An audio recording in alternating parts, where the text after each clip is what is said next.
안녕하세요. 귀로 듣는 역사 이야기 이기환의 흔적의 역사 61번째입니다. 61번째.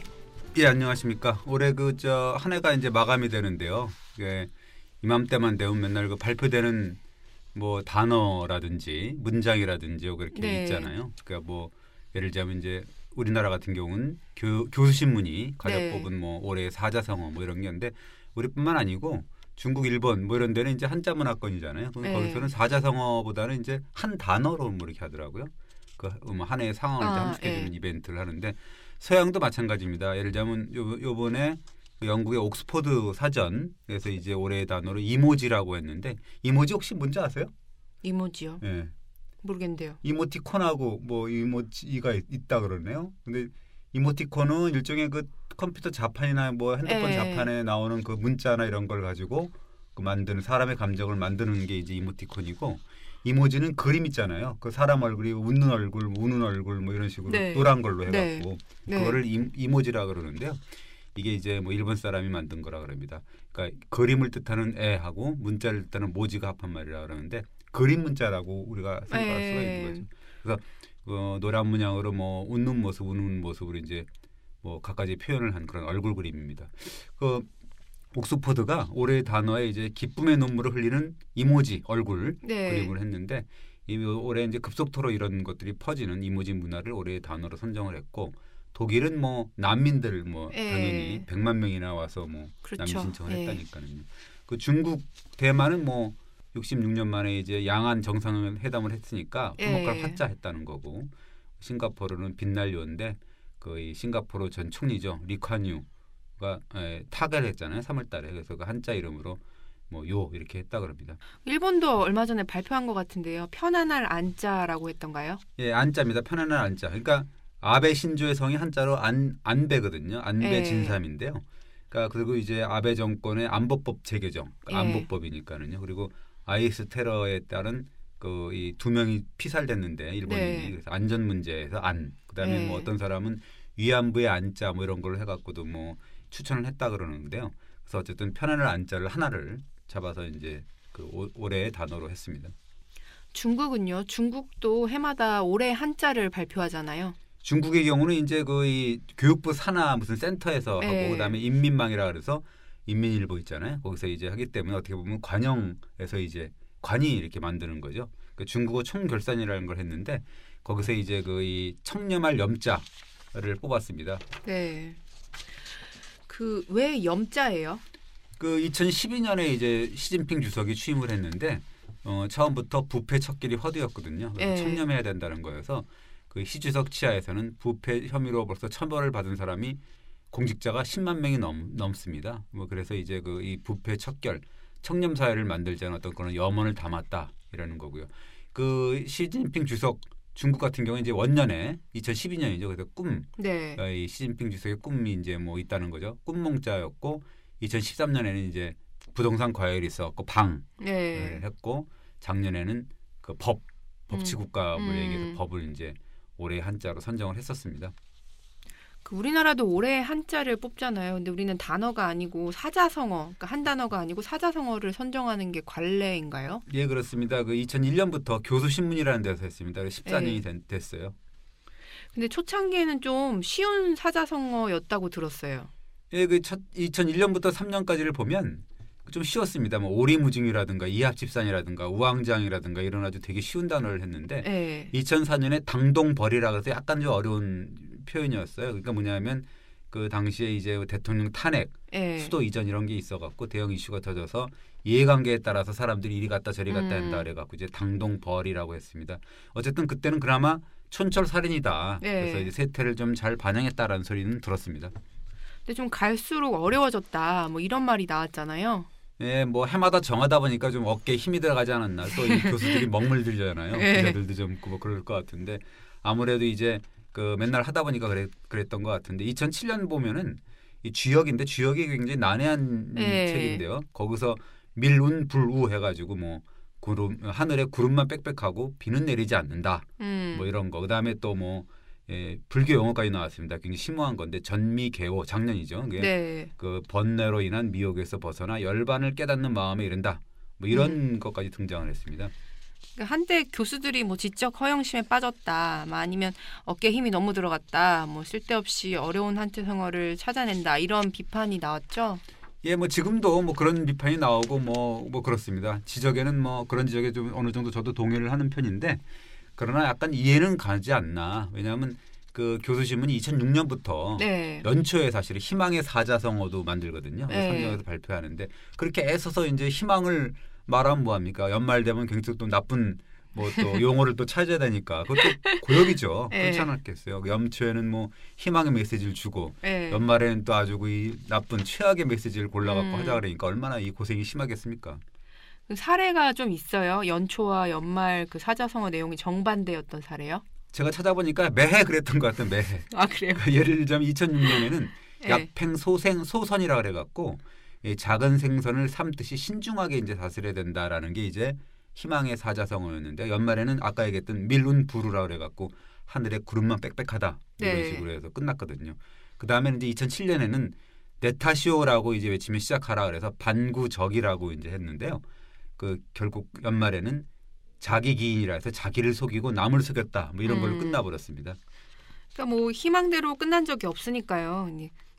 작년에는 그렇습니다. 뭐였어요? 작년에 우리 뭐 기억을 나겠지만 지록이마였지 않습니까? 근데 네. 그 연초에 발표했던 희망의 사자성어가 아까 얘기했던 전미계어거든요. 전미계어는 번뇌로 인한 미혹에서 벗어나서 열반을 깨닫는 마음에 이른다라는 뜻으로 시작하는 거거든요. 네. 그렇지만 결국 끝은 지록이마로 끝났지 않습니까? 그게 네. 뭐 십상시 정치에서 아, 십근 그렇죠. 정치라고 해서 회자되고 국정을 농단하고 본질을 호도하고 뭐 이랬다는 뜻에서 이제 지록이마다라고 끝난 거죠. 나름 촌철살인의 사자성어였던 것 같은데요. 네, 그렇습니다. 올해는 뭐였죠? 역시 좋은 결과가 없었죠. 그 연초에 발표된 사자성어가 정번청원입니다. 네. 그 바탕을 바르게 하고 근원을 맑게 한다는 뜻이거든요. 근데 지금 어찌 됐어요? 그러니까 교수들이 어떻게 보면 최악의 네. 단어를 선정을 했지 않습니까? 혼용무도라고 했죠. 그래서 제가 올해 초에 나도 쭉 찾아보니까 제가 쓴 기사인데 좀 나중에 보니까 있더라고요. 뭐냐면 그 제가 올해 사자성어를 주제로 칼럼을 하나 작성을 하면서 이렇게 표현했던 대목이 생각이 납니다. 한나라 고조 유방인데 그 애첩인 척희 이제 뭐 희롱하고 이제 장난을 치고 막 그런 모습을 막 보여줬거든요. 그러니까 이제 그 측근인 주창한테 희롱하면서 이제 옆에 여자를 희롱하면서 그렇게 물어봤다 그래요. 야 나는 어떤 군주냐라고 물어보니까 이 주창이라는 사람이 지난번에 잠깐 얘기했지만 말더듬이었거든요. 그러니까 주창이 뭐라 그랬냐면 페페페페하는 뭐 걸주와 같은 폭군입니다 이렇게 했다는 거거든요. 그게 사기에 나오는 대목인데요. 제가 그러면서 이런 사설을 인용하면서 그 2015년을 마무리할 올해의 사자성어로는 걸주지주라는 사자성어가 나오면 좋겠다라고 피력한 내용이 있어요.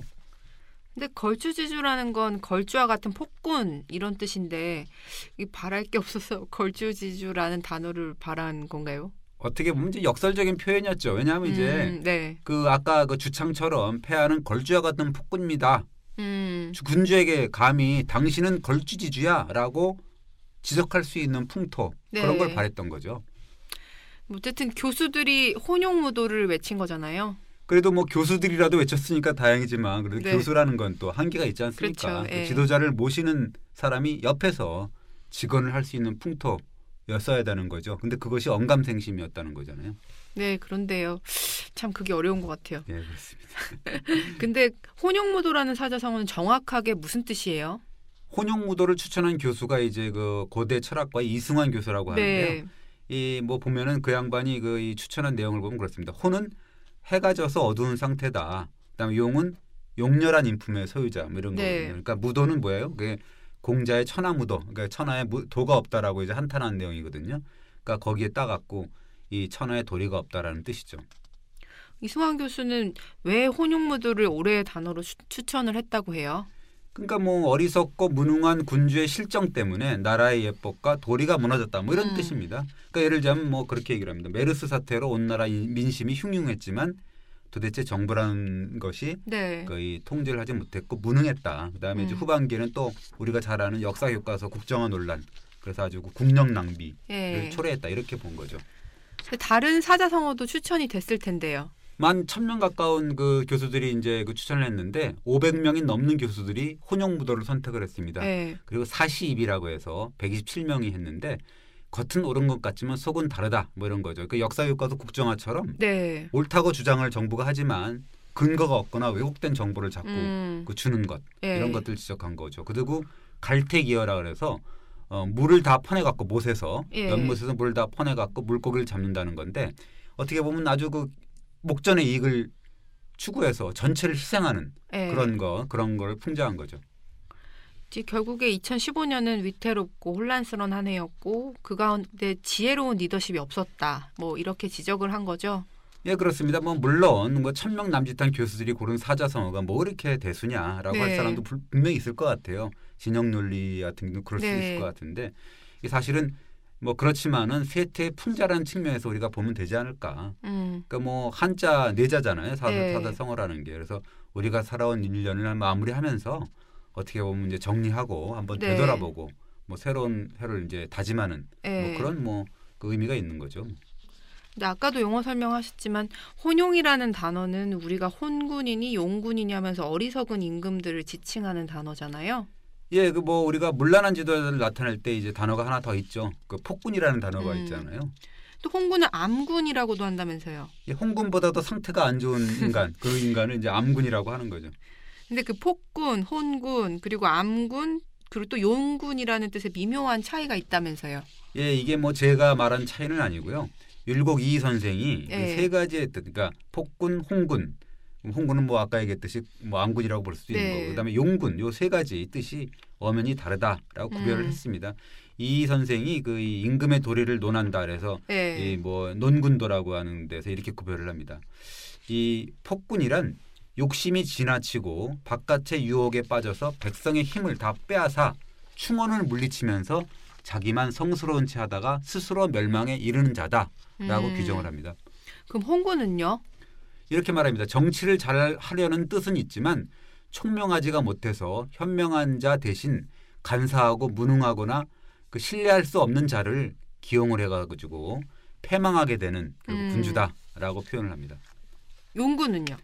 아까 얘기했듯이 용군은 뭐 용렬한 군주라고 했잖아요. 그러니까 나약하고 과단성이 없어서 후퇴만 되풀이하다가 결국 나라를 망치게 하는 그런 지도자다 이렇게 표현을 합니다. 역사적으로 폭군으로 분류할 수 있는 군주가 누굴까요? 우리가 이 자리에서 몇 번 얘기한 것 같은데요. 그 중국 하나라의 마지막 왕인 거랑, 그다음에 상나라의 마지막 왕인 주왕을 뽑아요. 그래서 걸주라 그러잖아요. 그래서 폭군을 상징할 때 우리가 걸주와 같은 임금이다. 아까 얘기했듯이 걸주지주다라고 하는 표현이 이제 아주 대표적인 폭군의 대명사죠. 그들이 왜 폭군이었죠? 예, 그 사서에 나온 대로 보면 이 두 사람은 재능만큼은 아주 총명했습니다. 뛰어나고 총명했던 사람인데요. 이 사서에 보면 이렇게 나오죠.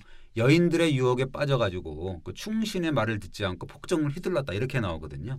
그리고 지난주에 언급한 주나라의 여왕, 유왕 뭐 이런 사람들도 어떻게 보면 이 폭군이다라고 우리가 표현할 수가 있는 거고 우리가 잘 아는 수나라 양제, 수양제라 그러죠. 그 고구려의 백시만을 뭐 끌고 쳐들어와서 이제 결국 망주에 들었다는 그런 그 이 폭군. 이 사람들의 공통점은 뭐냐면 재주나 지혜는 좀 있다. 그러나 그 재주나 지혜를 잘못 사용을 했고 또 간언을 허용하지 않았고 또 외톨이 임금, 독불장군이죠. 위험만 뽐내고 백성의 진을 다 뺐다라는 공통점이 있고 결국 그래서 하늘이 성을 내고 백성이 원망해서 죽음에 이르렀다. 그리고 나라가 망주에 들었다라는 공통점 이게 있다는 거죠. 그러니까 재주는 좀 있지만 백성의 언로를 막고 또 독재를 휘둘러 결국 나라 백성을 도탄에 빠뜨린 임금, 그런 임금이 폭군이라는 거죠? 예, 그렇습니다. 근데 대표적인 혼군이라고 하면 누구를 꼽을 수 있을까요? 예, 율곡 이희 선생 같은 경우는 이제 진 2세 호해라고 하는데요. 그걸 이제 폭군으로 분류를 하더라고요. 근데 그 호해는 사실 홍군으로도 분류할 수가 있다라고 볼 수가 있습니다.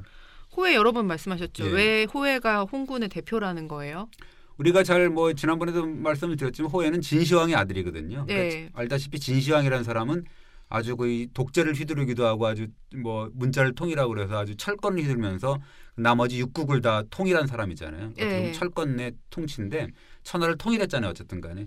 그래서 이제 진시황이 죽은 다음에 그 진이세가 이제 호해가 황위에 올랐는데 그러면 이제 백성들을 좀 놔주고 좀 이렇게 선정을 베풀고 편안하게 해야 되는데 그게 아니라 그 이 아방궁을 짓고 호화 아방궁을 짓고 백성들을 아주 끊임없이 괴롭혔거든요. 그래서 노역에 투입하고 막 이랬기 때문에 그랬습니다. 그러니까 신하들이 제발 이제는 백성들을 좀 쉬게 하라라고 간언하니까 이렇게 일축을 했죠.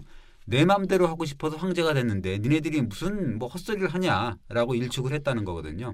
그러니까 이제 그 사마천이 이 호의 이 말을 두고서 뭐라 그러냐면 인두충명이다라고 표현을 합니다. 뭐냐면 사람의 머리를 하고 짐승의 소리를 내뱉는다라고 아주 극언을 하거든요.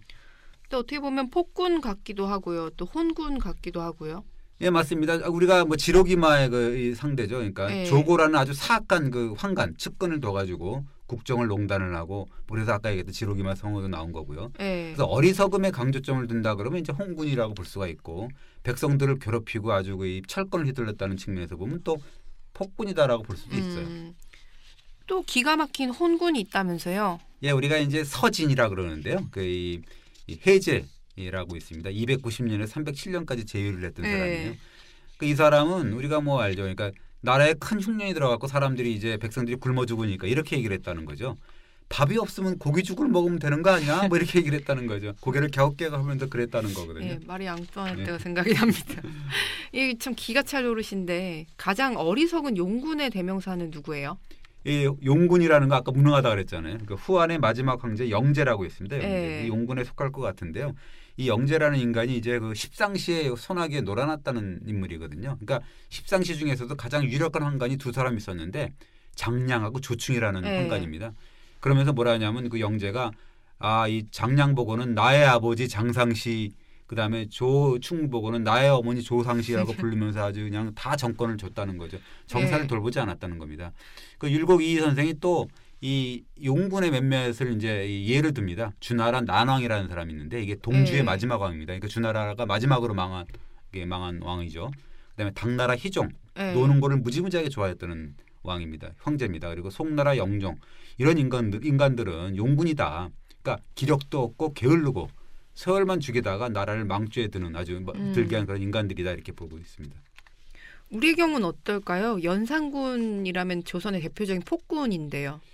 연산군이요. 이게 하필이면 또 진이세 호해를 롤모델로 삼았거든요. 롤모델. 지난번에도 잠깐 말씀드렸는데 임금의 일거수일투족을 기록하자는 게 사관이 그러려고 그러니까 그러지 말라라고 하면서 야 진이세 호해는 이 황제라는 거는 왜 황제가 됐냐. 눈과 귀를 좋아하는 거 자기가 좋아하는 걸 다 하고 싶고 내 마음하고 내 뜻에 맞는 즐거운 걸 다 하고 싶어서 황제가 된 거 아니냐.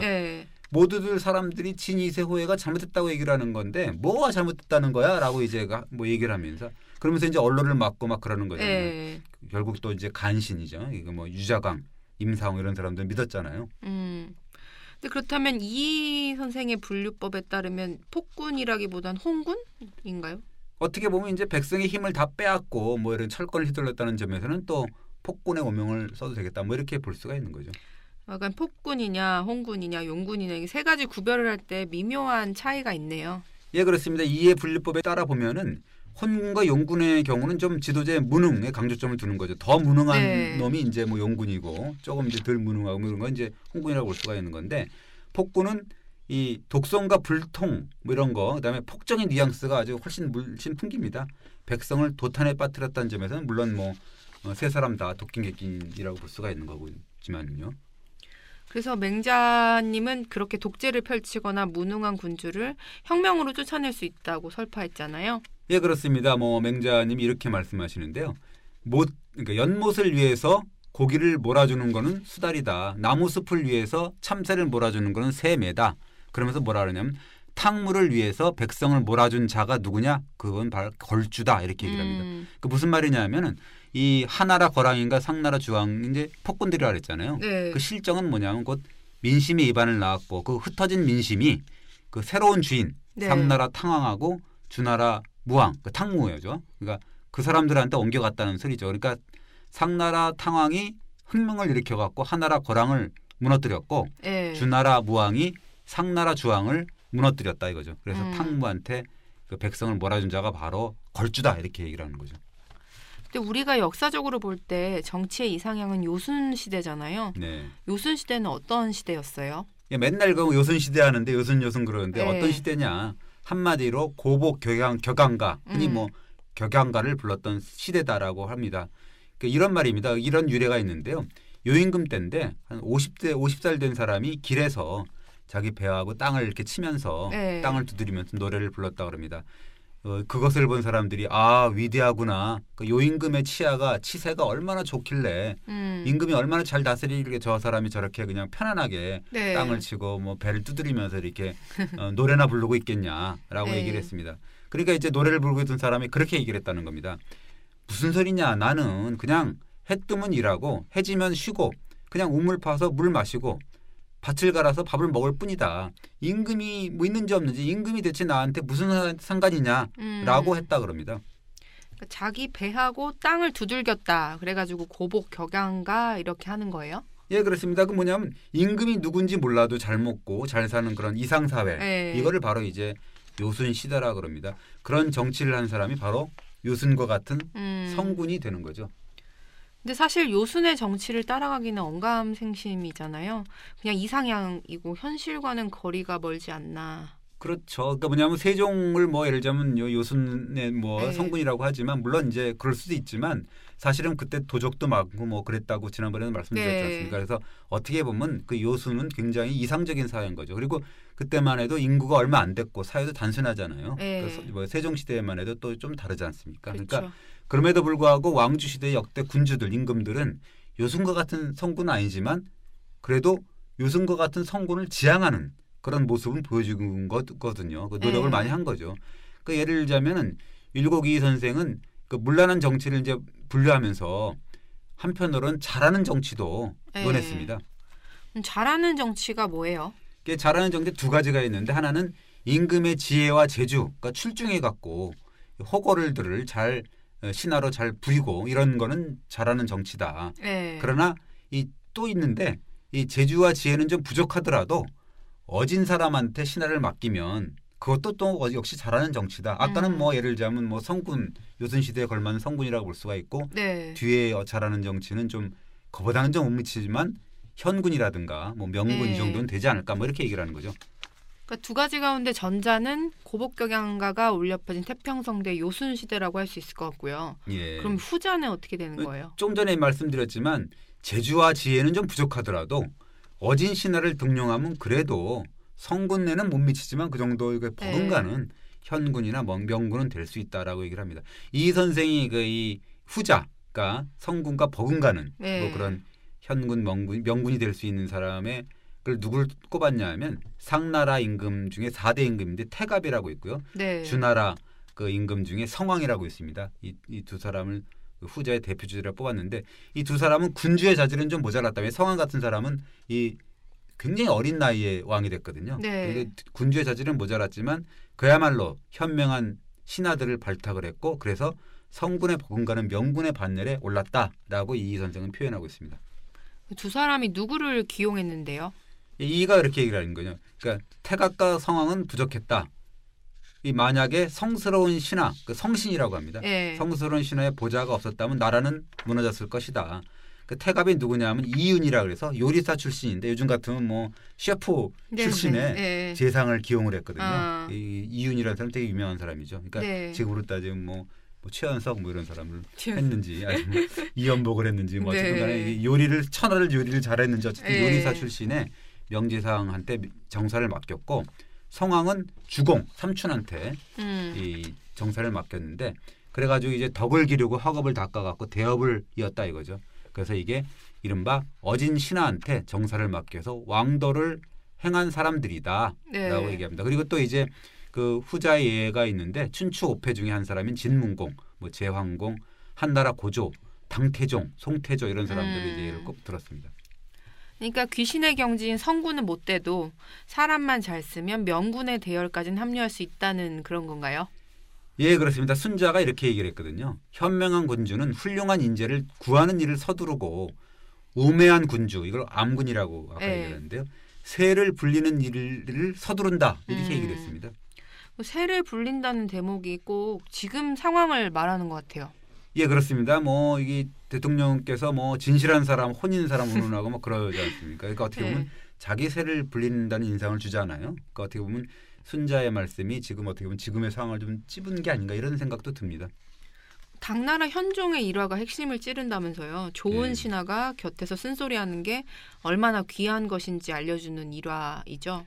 예, 그렇습니다. 당현종이 뭐 처음에 명군이었다가 나중에 이제 홍군으로 전락하는 인물인데 예.